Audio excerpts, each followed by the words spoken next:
Comment expliquer cet échec de la première puissance économique et militaire du monde? Le 4 juillet 2021, jour de l'Independence Day, les États-Unis achèveront le retrait de leurs troupes d'Afghanistan, mettant un terme à 20 ans de guerre, la plus longue de leur histoire, au cours de laquelle ils ont perdu 2349 soldats et ont déploré 20 149 blessés.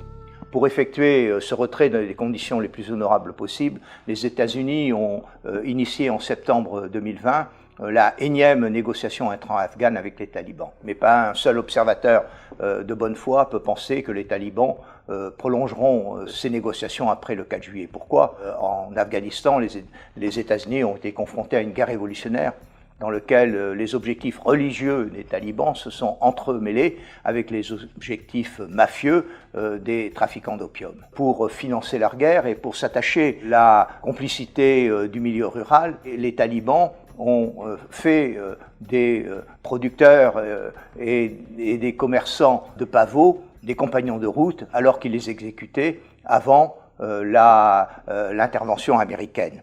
D'ailleurs, c'est la cause des échecs que le président Karzai a connu pour toutes les tentatives de négociation qu'il a essayé de mener avec les talibans. En effet, pour les talibans, il n'est pas question de se compromettre leur objectif religieux avec un pouvoir corrompu, et pour les trafiquants d'opium, la paix est synonyme de développement économique, alors qu'en temps de guerre, cultiver le pavot et le commercialiser est une condition de survie pour les populations locales.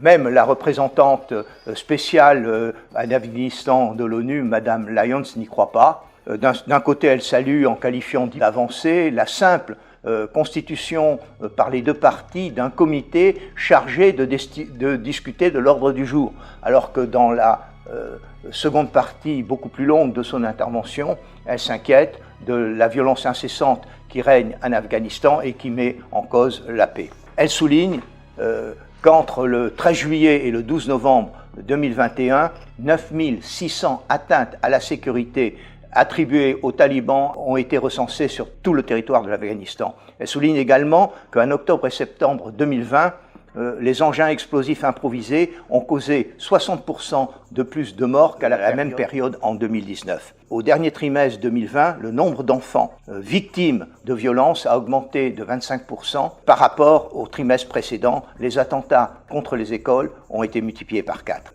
J'ajoute même qu'à Kaboul, les Américains et les forces gouvernementales n'arrivent pas à assurer la sécurité. Quelques mois avant leur départ, donc au mois de mai, une bombe a explosé devant une école de filles de Kaboul, tuant 85 personnes et faisant plusieurs centaines de blessés. 8 jours après, une bombe a explosé dans une mosquée chiite, causant plus de 60 morts.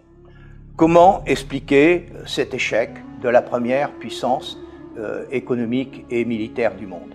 J'y vois deux raisons. Commençons par la première. La première raison, c'est que les Américains ont cru qu'ils pourraient gagner cette guerre sans modifier leur politique de défense, leur stratégie opérationnelle, la façon de fonctionner de leurs forces armées prévues pour une guerre à haute intensité. La première erreur stratégique des Américains a été de vouloir faire, d'ailleurs en Irak comme en Afghanistan, une guerre à distance, au lieu de mobiliser les forces locales et de les entraîner, et ça ils ne l'ont pas fait avant 2009. Je vais citer Michel Goya, qui est un expert dans ce combat afghan. La première citation que je voudrais faire, c'est celle qui concerne, si vous voulez, l'inadaptation de cette stratégie américaine. Il cite dans Les Impressions de Kaboul le fait que la solde mensuelle d'un bataillon afghan équivaut exactement le coût du vol d'un chasseur bombardier qui ne tire pas de 2 heures au-dessus du territoire afghan. Bien plus, dans son livre Les armées du chaos, une statistique qui a été établie par le Sénat américain, pour tuer en Irak ou en Afghanistan un rebelle, il faut aux forces américaines tirer 300 000 cartouches. Ce qu'a dit le chef de bataillon d'Assonville du 2e REP, en écho dans le Figaro du 20 avril 2010, l'une des raisons du succès du contingent français en Afghanistan, c'est d'avoir pu maîtriser nos ripostes. Nous ne tirions que pour tuer sur des cibles parfaitement identifiées. Et d'ailleurs, cette analyse a été celle qu'a fait le général Stanley Crystal quand il a pris le commandement AFPAC en juin 2019. Dans sa première allocution aux troupes américaines, il a dit, je cite, « Je crois que la perception causée par les pertes civiles est l'un des plus dangereux ennemis auxquels nous devons faire face. » Effectivement, ces pertes civiles, d'après une étude Body Count, ont été chiffrées entre 2003 et 2011 à 150 000 en Afghanistan et 50 000 au Pakistan. La deuxième raison de l'échec américain pour moi, c'est qu'ils n'ont pas voulu adapter leur stratégie diplomatique et militaire mondiale pour être efficace dans ce conflit local. Et cette stratégie faisait de la Russie et de la Chine leur menace principale. Aussi, pour faire face à la montée en puissance de la Chine qui prévoyait quand même à 20 ans, les États-Unis ont initié dès 2005 un partenariat avec l'Inde. Et ce partenariat s'est traduit par une coopération très importante en matière de sécurité. Ils ont mené des manœuvres combinées depuis cette époque et l'Inde s'est fournie de matériel américain et de ce fait, les États-Unis sont devenus le troisième fournisseur d'armes de l'Inde après la Russie et Israël. Ce partenariat stratégique avec leur ennemi héréditaire, l'Inde, a inquiété beaucoup les stratèges pakistanais qui ont revu à la baisse leur engagement auprès des États-Unis au même moment même où les Américains avaient besoin de cette alliance complète. Pourquoi ? Parce que les talibans sont majoritairement des Pashtuns, et les Pashtuns, qui représentent 40% de la population afghane, sont répartis des deux côtés de la frontière avec le Pakistan.